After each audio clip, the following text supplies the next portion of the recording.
Hi guys, तो अगर आपको लग रहा है यार कि हमें भी घर एकदम सुंदर कराना है लेकिन हमारा पॉकेट का बजट थोड़ा सा टाइट है, लेकिन फील हमें एकदम 5 स्टार 7 स्टार वाली चाहिए, मॉडर्न फील चाहिए, लग्जरियस फील चाहिए, लेकिन बिना पॉकेट बजट को थोड़ा सा बढ़ाए हुए, तो आज की इस वीडियो में मैं आपको वो वॉल डेकोरेटिंग के आइडियाज देने वाला हूं जिसमें आपकी वॉल का साइज चाहे कुछ भी हो, 10 बाय 12 फीट की हो या 12 फीट बाय 15 फीट की हो या 10 बाय 20 फीट की अगर आपकी वॉल होने वाली है, तो सिर्फ और सिर्फ 5 से 10 हज़ार के अंदर आपको इतने शानदार वॉल डेकोरेटिंग के आइडियाज मिलेंगे कि यार आप खुद कहोगे यार मनीष क्या सच में ये पॉसिबल है। तो डोंट वरी गाइज, ये पॉसिबल है। और इस वीडियो में मैं आपको इस डिज़ाइन की कॉस्टिंग क्या होती है वो बताऊंगा, किस मटेरियल में बनता है वो बताऊंगा, इसको डिज़ाइन कैसे करना है वो बताऊंगा, इसके पीछे ट्रिक्स क्या है कि जो फिनिशिंग है इसकी वो हाई एंड आ सके, बिल्कुल ऐसी लग्जरी आ सके जैसे कि मूवीज़ में, बॉलीवुड की जो मूवीज़ है या हॉलीवुड की मूवीज़ है उस वाली की फिनिश हम ला सकें। इसके ऊपर लाइटिंग इफेक्ट कैसे डालना है जिससे इसकी क्वालिटी 200% हो जाए वो भी मैं आपको बताऊंगा। तो ये वीडियो को शुरू करते हैं। नमस्कार दोस्तों, स्वागत है मेरे चैनल इंटर कोच पे और मैं हूं आपका inter coach and inter building consultant Manish Sehrawat. तो गाइस, सबसे पहले तो सॉरी यार कि मैं वीडियोस काफी टाइम से नहीं डाल पा रहा था क्योंकि अभी मैं अपने ऑफिस के रेनोवेशन में लगा हुआ था, जिसको मैंने सिर्फ और सिर्फ 6 दिन के अंदर रॉ फ्लैट से लेके एक हाई एंड इंटीरियर में कन्वर्ट कर दिया है। अब मेरे लिए 6 दिन आसान बात है क्योंकि मुझे पता है कौन सी पैरेलल एक्टिविटीज चलती हैं। तो गाइस, वीडियो स्टार्ट करने से पहले सबसे पहले आप ये कुछ डिजाइन्स देखो।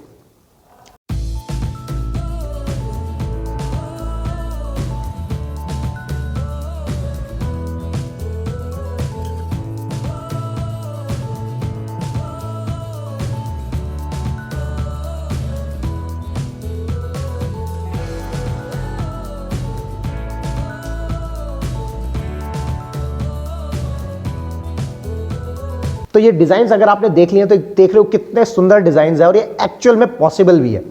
बहुत सिंपल सी ट्रिक है, वीडियो को पूरा देखना और एक चीज का ध्यान रखना, इसका सिर्फ और सिर्फ एक ही डिसएडवांटेज है जो मैं वीडियो के एंड में बता दूंगा, डोंट वरी। वो अगर आपने सही सेट कर लिया तो फिर आपके घर की दीवार बिल्कुल जैसा इन फोटोज में मैंने दिखाया बिल्कुल ऐसी ही दिखाई देगी। तो वीडियो को पूरा देखना, एंड में मत, बीच में मत छोड़ देना।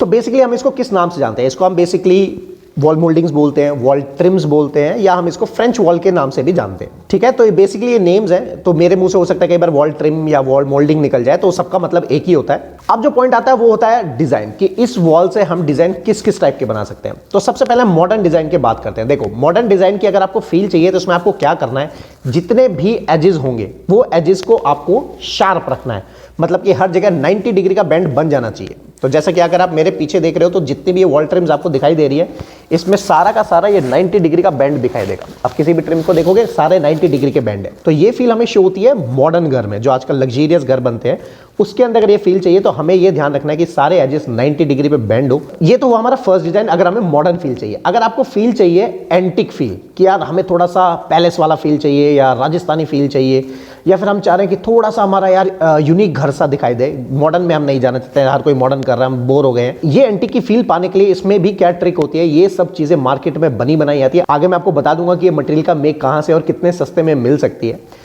तो सबसे पहले एंटिक फील के लिए हमें क्या करना है, हमें उसमें नकाशी का काम देखना है। नकाशी का मतलब जिसमें आर्चेस बने हों खूब सारे, या फिर फ्लोरल के पैटर्न हो, या फिर जो अगर आपने देखा होगा, अगर आप जयपुर साइड गए होंगे तो जितने भी पैलेस होते थे उसमें कैसे टाइप की नकाशियाँ होती थी। तो अगर वो हमें चाहिए तो हमें वॉल ट्रिम्स के अंदर इस एक एलिमेंट को ऐड करना होगा, लेकिन ज़्यादा नहीं कर देना, नहीं तो वो बहुत ज़्यादा लाउड हो जाएगा। इसमें क्या करना है आपको, टॉप में या बॉटम में, या जो ये 90 डिग्री का बेंड हो रहा है इस बेंड के कॉर्नर में अगर हम ये नकाशी वाला टच डाल देते हैं तो ये हमारा एंटिक फील को दर्शाता है। तो लेकिन इस चीज़ में एक ध्यान और रखना है, वो ये है कि आपको फिर फर्नीचर भी उसी टाइप से लेना पड़ेगा, अदरवाइज नहीं तो आपने ट्रिम्स को तो एंटिक कर लिया और फर्नीचर आपने मॉडर्न रख लिया तो फिर सारा ना कबाड़ा सा हो जाएगा और फिर वो ऐसा लगेगा कि यार ये ना आपकी वॉल हाईलाइट हो पाएगी ना आपका फर्नीचर हाईलाइट हो पाएगा। तो इस चीज़ का आपको ध्यान रखना है। अब पॉइंट आता है यार लग्जरियस फील भी चाहिए। अब लग्जरियस फील के लिए हम क्या करते हैं, इसमें बेसिकली ट्रिम्स ना बना के इसका पूरा पैनल बना डालते हैं। पैनल कैसे बनता है, अब आप फोटो देखो सबसे पहले। अब इसमें देख रहे हो ये पूरी वॉल पैनलिंग है। अब इसमें ये देख रहे हो बॉर्डर चल रहा है, 3 इंच का 4 इंच का बॉर्डर चल रहा है, या फिर किसी ने कुछ जिगजैग बना रखा है, या फिर किसी में कुछ और ट्रिम्स के से बना रखा है। तो अगर आपको पूरी लग्जरियस की फील चाहिए तो आपको ये पूरा पैनल बनाना पड़ेगा, जिससे कि जो फील है वो सूदिंग फील बनी रहेगी, थोड़ा सा लाउड फील भी आएगा, आई कैची फील भी आएगा और देखने में अल्टीमेटली लग्जरियस फील दे देगा। लेकिन पर लग्जरियस के केस में हमें ये देखना पड़ता है कि ये वॉल अकेले अगर इसको हाईलाइट करेंगे तो अच्छी नहीं लगेगी, इसके साथ साथ आपको कोई फर्नीचर का एलिमेंट भी एड ऑन होना चाहिए, अदरवाइज प्लेन वॉल खाली खाली सी लगेगी, देखने में अच्छी नहीं लगेगी। तो लग्जरियस की फील में एक छोटा सा एक डिसएडवांटेज है कि इसके साथ साथ आपको वॉल ट्रिम्स के साथ साथ एक और एलिमेंट डालना पड़ेगा, अदरवाइज नहीं तो फील नहीं आ पाएगी। ऐसा लगेगा कि यार ठीक है हमने वॉल ट्रिम्स लगा लिया, अब हमारी पॉकेट भी वो टाइट हो गया और हमारे पैसे खत्म हो गए, तो हमने ये बना के छोड़ दिया। तो इस चीज का आपको ध्यान रखना है। अब नेक्स्ट जो आता है कि अगर आप मान लो किसी होटल में डाल रहे हो या कैफे में डाल रहे हो तो आई कैची भी होना चाहिए। अब इसमें आई कैची के लिए आप क्या कर सकते हो, आई कैची के लिए इसमें आपको बेसिकली क्या करना है कि वॉल का कलर सेम रखना है, बेस एक कलर रखना है और कॉन्ट्रास्ट के साथ साथ आप इनके ट्रिम्स को कलर को चेंज कर सकते हो। इसमें किसी भी टाइप का कलर डाल सकते हो, लेकिन एक चीज का ध्यान रखना है कि कॉन्ट्रास्ट बना रहना चाहिए। या तो वॉल को डार्क कर लो, ट्रिम्स को लाइट रख लो, या ट्रिम्स को डार्क कर लो और वॉल को लाइट रख लो। इसमें एक और चीज भी हो सकती है कि इसके बैक साइड में आप वॉलपेपर लगा के उसके ऊपर ट्रिम्स भी लगा सकते हो, तो ये बहुत ही देखने में सुंदर लगेगा। अगेन इसकी कॉस्टिंग में मैं बताऊंगा एंड में कि एक्चुअल में इसकी कॉस्ट कितने आने वाली है, तो उस चीज वीडियो को पूरा देखना कि कॉस्टिंग आप कैसे डिटरमाइन कर सकते हो कि यार मेरे वॉल पे कितना खर्चा आने वाला है। अब आता है यूज कहां कहां कर सकते हैं। देखो यार ये वॉल ट्रिम्स अपने आप में इतनी बेस्ट चीज है कि इसको आप कैफे में यूज कर सकते हो, अपने रेस्टोरेंट में यूज कर सकते हो, अपने होटल्स में यूज कर सकते हो, इवनली आप इसको हॉस्पिटल में यूज कर सकते हो, अपने योगा सेंटर, जिम सेंटर में है और एरोबिक सेंटर अगर है, डांस क्लासेस हैं वहां यूज कर सकते हो और अपने घर में तो यूज कर ही सकते हो। तो ये अपने आप में बहुत ही सुंदर स्टाइल है, इसको हर जगह हमें करना चाहिए। तो आई होप गाइज आपको आइडिया लग गया होगा कि यार डिजाइन को कैसे बनाना है और कैसे कैसे हम डिजाइन को ले सकते हैं। अब बात आती है कि इसका मटेरियल कौन सा है, कि यार मटेरियल तो मनीष तुमने डिजाइन तो सारी चीज बता दी, यार ये तो बताओ मटेरियल क्या लगाना है। अब वीडियो में पता तो लग गया, लेकिन मटेरियल कहां से लाना है, क्या लाना है, कैसे लगेगा, क्या कॉस्टिंग होने वाली है, तो डोंट वरी, थोड़ा पेशेंस रखो। अब इसमें क्या सीन होने वाला है, इसका जो मटेरियल होता है वो मटेरियल 3 या 4 टाइप का ही होता है। सबसे पहले इसको हम बना सकते हैं MDF में, दूसरा हम इसको बना सकते हैं SDHMR में, तीसरा हम इसको बना सकते हैं लकड़ी की मोल्डिंग्स में जो लकड़ी की बनी बनाई मार्केट में आती है, और चौथा इसको हम POP में बना सकते हैं। तो आगे बढ़ने से पहले मैं आपको बता देता हूं कि पीओपी में से मत बनवाना, क्योंकि पीओपी का जो डिसएडवांटेज है वो ये है, कल को अगर वॉल पे सीपेज या मॉइस्चर आ गया तो पीओपी पकड़ छोड़ देती है और वो नीचे गिर जाती है, जिसकी वजह से मैं रिकमेंड नहीं करूंगा यार पीओपी में से बनवाओ। दूसरा पीओपी में घाटा क्या होता है कि जब हम इसकी फिनिशिंग करते हैं, जो सैंड पेपर होता है उससे जब हम इसको स्क्रब करते हैं, अगर किसी ने ज़्यादा स्क्रब कर दिया तो फिर वो जो पीओपी है उसमें से झड़ जाएगी और फिर वापिस उसमें आपको चौक मिट्टी लगाना पड़ेगा, फिर रेक मार करना पड़ेगा, तो वो पीओपी को मैं कहता हूं अवॉइड ही करो। तो मेरे हिसाब से जो बेस्ट मटेरियल है वो होता है आपका MDF या HDHMR, इन दोनों में से कोई एक ले लो। HDHMR का फायदा ये है कि अगर आपको लगता है आप थोड़े रेनी सीजन में रहते हो या साउथ साइड में आपका घर है और वहाँ पे मॉइस्चर या ह्यूमिडिटी बनी रहती है, तो MDF को अवॉइड कर देना, HDHMR का लगा लेना। उसमें भी फिनिश सेम ही आती है, कोई दिक्कत वाली बात नहीं है, इसमें से पेंट छूटेगा नहीं, पपड़ी नहीं बनेगी, ये इसका फायदा होता है HDHMR अगर साउथ साइड में रह रहे हो। ड्राई रीजन में हो तो MDF लगाओ, कोई दिक्कत नहीं आने वाली है। बाकी कोई दिक्कत आ रही है तो मेरी फोन में बात करना, मैं समझा दूंगा क्या करना है। और तीसरा जो होता है वुड। अब वुड का खेल जो है वो सबसे सस्ता पड़ता है, सबसे मतलब मैं क्या बताऊं कि 80% आपको सस्ता मिल जाएगा, इतना फर्क पड़ जाता है। तो ये वुड में कैसे बनता है, बेसिकली हमने एक जुगाड़ किया था, उसी वजह से हम करते रहते हैं मार्केट में कुछ ना कुछ करके। तो इसमें क्या होता है, अगर आपने देखा होगा जो डोर की चौखटें होती हैं, उन चौखटों के ऊपर ये फ्रेम मोल्डिंग लगाई जाती है, जिसे हम टेपर मोल्डिंग भी बोल देते हैं। तो ये टेपर करीब करीब 10-12 रुपये रनिंग फुट की आती है, बहुत सस्ती होती है और ये इजीली आपके पॉकेट बजट के अंदर आ जाएगी और फिनिश वही आएगी जो मैंने स्टार्टिंग में आपको फोटोज दिखाई थी। ठीक है गाइस, तो इतना पता लग गया कि हाँ यार हमें मटेरियल कौन सा यूज करना है, कौन सा बढ़िया रहेगा। अब जो बात आती है, देखो अब इस मोल्डिंग में जो खासियत है, मतलब इसकी फिनिशिंग अगर चाहिए तो सब, अब हमें नेक्स्ट पॉइंट ये करना है कि जो फोटो में दिख रहा है वो एक्चुअल में वॉल पे कैसे आएगा। यार फिनिशिंग हमने तो, क्योंकि कई क्लाइंट्स बोलेंगे कि यार मनीष हमने लगवाया, हमारी तो उतनी फिनिशिंग नहीं आ पाई।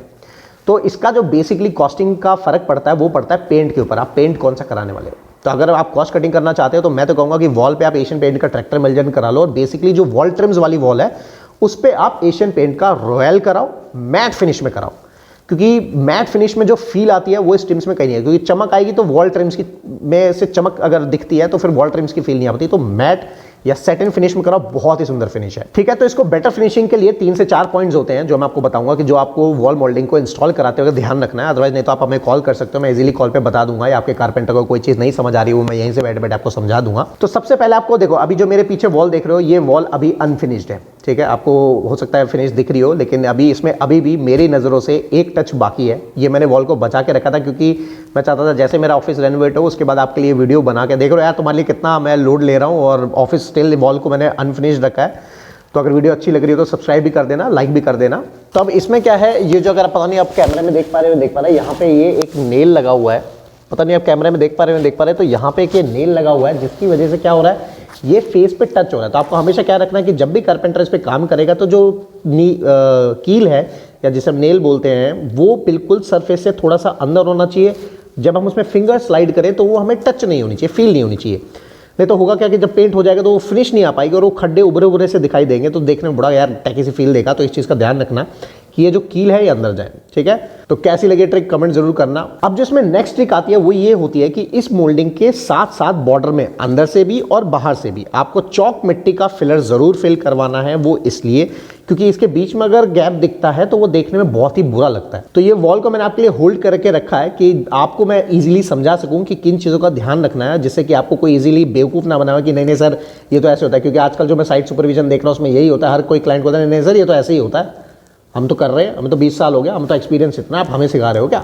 तो वो बात है, ये मैं फोटोज आपको पहले दिखा रहा हूँ सो दैट आपको फिनिश समझ आए और सीधा जो भी आपको मना करा वो दिखा दे, देख बेटा ये यहाँ पे पहले सिखाया हुआ और हमें पता है क्या है। तो ये आपको जैसे दिखाओगे वो 1 मिनट में मान जाएगा, ठीक है। तो ये आपको ध्यान रखना है। अब फोटो आप देखो, इसमें देख रहे हो कि ये जो बैक साइड में इसके यहाँ पे फिलर डाला हुआ है और एक तरफ फिलर नहीं डाला हुआ है, तो दोनों की फिनिश आप समझ सकते हो। तो ये हमेशा आपको सिर्फ और सिर्फ चौक मिट्टी लेना है, उसी से करवाना है, पुट्टी उट्टी नहीं डलवा देनी है, नहीं तो सारा हो जाएगा बेड़ागर।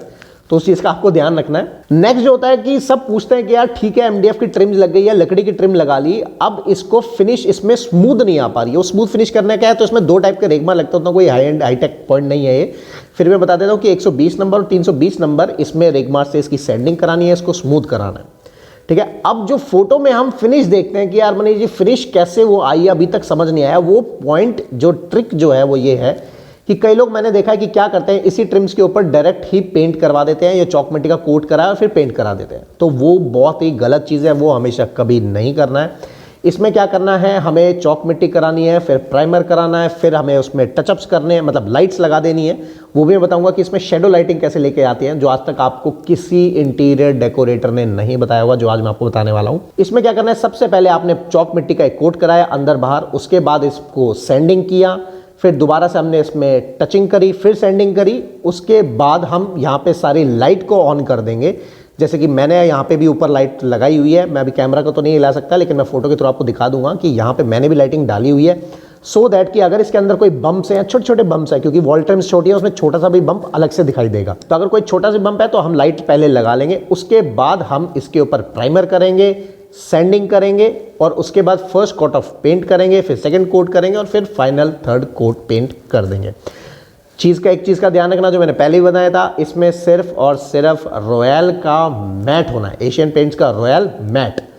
ग्लॉस नहीं कराना है, शीन फिनिश नहीं कराना है, सेटिंग करा सकते हो बट मैं मना करूंगा, आप कराना है इसमें सिर्फ और सिर्फ मैट फिनिश। तो जो फील आप फोटोज में देख पा रहे हो वो एज इट इज़ फील मिल जाएगी और आपका बजट एकदम लो होगा। और कितना होगा वो मैं आगे बताने वाला हूं। अब जो पॉइंट आता है जिसकी मैं बता रहा था, शेडो लाइटिंग जिसे हम बोलते हैं। शेडो लाइटिंग में क्या होता है, अगर आप पीछे मेरे वॉल ट्रिम्स देख पा रहे होगे तो पहले मैं आपको वीडियो के थ्रू समझाने की कोशिश करता हूं। अगर आप देख पा रहे हो तो यहाँ पे अगर आप नीचे देखोगे तो एक शेडो क्रिएट हो रहा है वॉल ट्रिम्स के नीचे। अगर ये मैं इसमें दिखाता हूँ, ये देख रहे हो यहाँ पे शेडो क्रिएट हो रहा है, इसके टॉप पे लाइटिंग आ रही है, अगेन यहाँ पे शेडो आ रहा है, इसके टॉप पे लाइट आ रही है। तो इससे फायदा क्या होता है कि जहां जहां ये कर्व्स है वहां पे लाइटिंग गिरेगी तो वो हाईलाइट होएगा और उसके बैक साइड में शेडो जो पड़ेगी वो शेडो अपने आप में एक बॉर्डर फील क्रिएट कर देगी, जिससे डबल फायदा। तो मैंने आपको कहा था कि अगर लाइटिंग अच्छी हुई, अगर आपने लाइटिंग डाली तो फिर इस वॉल ट्रिम्स की जो ब्यूटिफिकेशन है वो 200% ज्यादा हो जाएगी।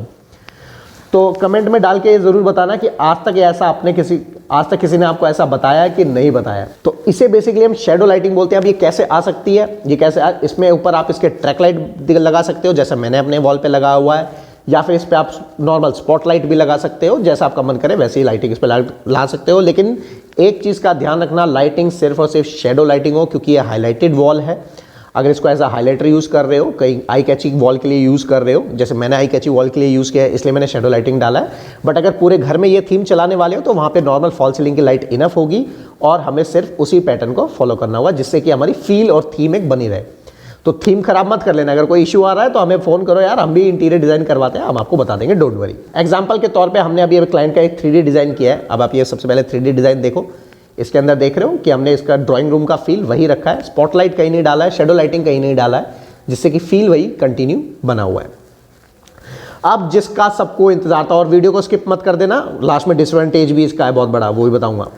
तो अब जो पॉइंट है, सबको जो इंतज़ार है वो है प्राइसिंग। यार मनीष इतनी सारी डिटेलिंग बता दी, ये तो बताओ, वीडियो एंड तक देख रहे हैं आपकी, ये तो बताओ इसकी प्राइसिंग क्या आने वाली है।